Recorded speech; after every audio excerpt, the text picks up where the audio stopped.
Mind block అయ్యే strategy. AP రాజకీయాల్లో పవన్ కళ్యాణ్ కొత్త ట్రెండ్.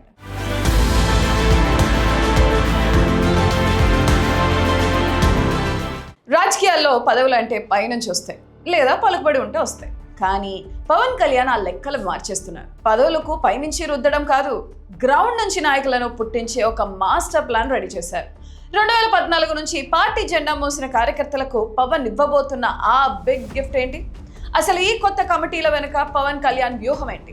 జనసేన పార్టీని రాబోయే రోజుల్లో ఒక ఉక్కు కోటలా మార్చేందుకు అధినేత పవన్ కళ్యాణ్ రంగంలోకి దిగారు.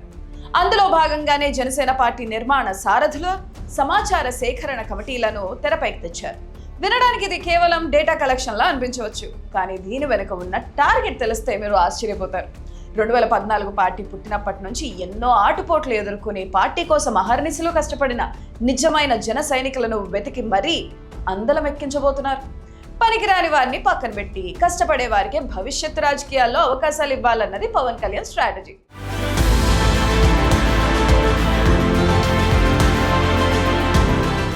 ఈ కమిటీల లెక్కలు చూస్తే పవన్ ఎంత పక్కాగా స్కెచ్ వేశారో అర్థమవుతుంది.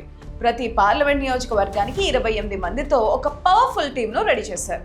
ఇందులో ఒక సీనియర్ పరిశీలకుడు, 3 సీనియర్ నాయకులు, సభ్యత్వ నమోదులో చురుగ్గా ఉన్న 3 సాధక్స్, ప్రతి అసెంబ్లీ నుంచి కనీసం 3 సాధక్స్ ఉంటారు.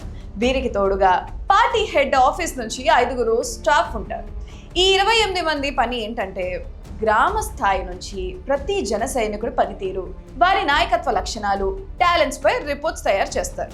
ఈ మొత్తం ప్రక్రియను స్వయంగా పవన్ కళ్యాణ్ మానిటర్ చేస్తారు. వాళ్ళు ఇచ్చిన రిపోర్ట్స్ ఆధారంగానే గ్రామ స్థాయి నుంచి పార్లమెంట్ స్థాయి వరకు పదవుల పంపకాలు జరగబోతున్నాయి.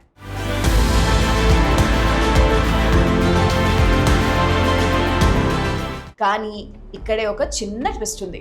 ఏపీలో ప్రస్తుతం 28 జిల్లాలు ఉన్నాయి, కానీ జనసేన ఈ కమిటీలను 25 పార్లమెంట్ నియోజకవర్గాల ఆధారంగా వేస్తుంది. దీనివల్ల భవిష్యత్తులో సంస్థాగతంగా కొంత గందరగోళం తలెత్తే ఛాన్స్ ఉందని రాజకీయ వర్గాల్లో చర్చ నడుస్తుంది. ఒక జిల్లాలోనే అసెంబ్లీ స్థానాలు వేరే పార్లమెంట్ పరిధిలోకి వెళ్ళినప్పుడు ఈ సమన్వయాన్ని పవన్ కళ్యాణ్ ఎలా బ్యాలెన్స్ చేస్తారన్నది ఇప్పుడు ఆసక్తికరంగా మారింది.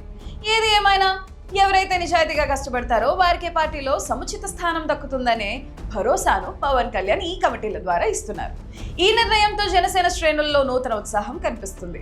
ఇప్పటికే 4-5 జిల్లాల కమిటీల వివరాలను జనసేన అధికారిక ఎక్స్ అకౌంట్లో పవన్ కళ్యాణ్ ప్రకటించారు కూడా. మరి పవన్ కళ్యాణ్ తీసుకున్న ఈ నిర్ణయం జనసేన ఏ స్థాయికి తీసుకెళ్తుందని మీరు భావిస్తున్నారు? కార్యకర్తలకు పదవులు ఇవ్వాలన్న ఈ ఐడియా వర్కౌట్ అవుతుందా? కింద కామెంట్ చేయండి.